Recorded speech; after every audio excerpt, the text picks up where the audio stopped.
Monsieur Gandhi, avez-vous refusé de porter des vêtements européens? Non, je n'ai pas refusé. J'ai simplement voulu être vêtu comme mes camarades de prison. Monsieur Gandhi, soutiendrez-vous l'effort de guerre? Si je peux, en tant que citoyen, bénéficier de la protection que peut m'offrir l'Empire britannique, je pense sincèrement qu'il serait mal de ne pas à mon tour le défendre. Merci. Vous êtes revenu en Inde, qu'allez-vous faire? Je n'en sais rien. Monsieur Gandhi. Je n'en sais rien. Monsieur Gandhi, s'il vous plaît, une question. Une indienne, comment est-ce que vous avez pu accepter l'indignité d'être jeté en prison? La dignité est pour moi de suivre mon époux. Merci infiniment.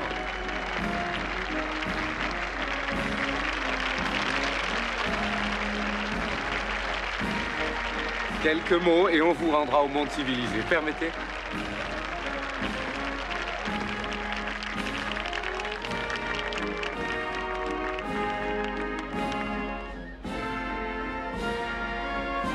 Je suis bien heureux d'être chez moi. Et merci de votre accueil.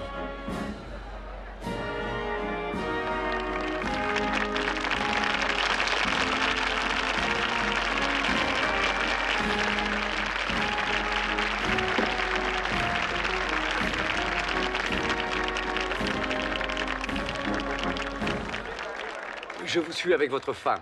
Rassurez-vous, tout est arrangé. Merci beaucoup. Qui était ce jeune homme? C'est le jeune Nehru.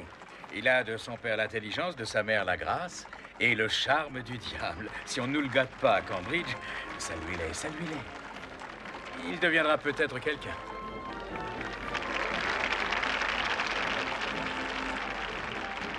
Je vous avouerai que lorsque je vous ai connu à vos débuts, petit avocaillon à Bombay, je ne soupçonnais pas que je vous accueillerais en héros national. Je ne suis pas un héros, monsieur Patel. Oh, si, vous l'êtes.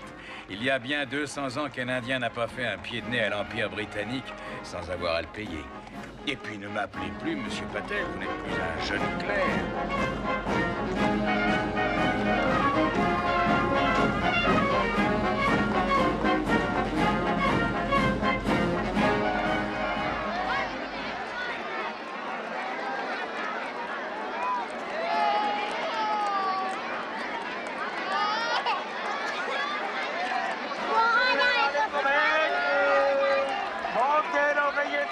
Le nouveau gouverneur militaire des provinces du Nord-Ouest était sur le même bateau que vous.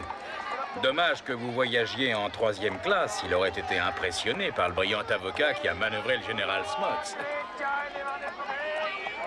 Oui, certainement.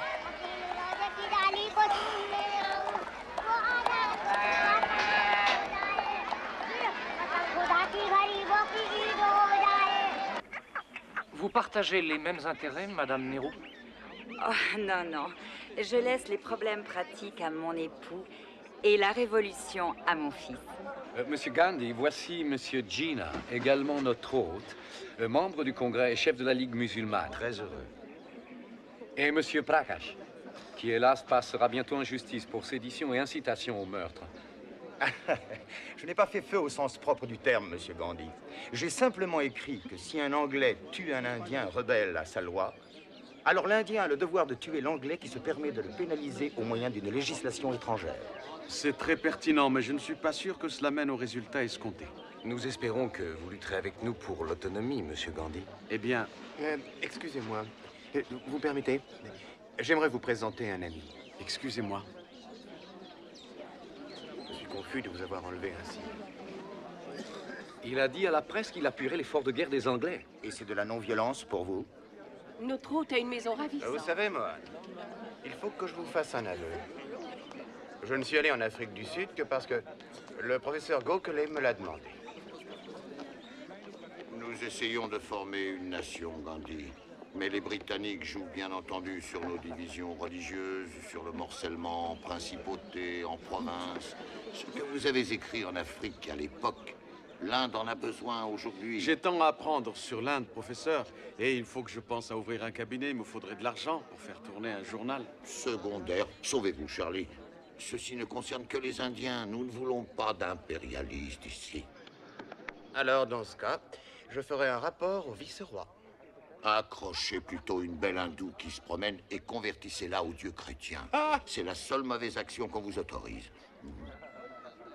Ah, Mettons-nous dans un coin tranquille.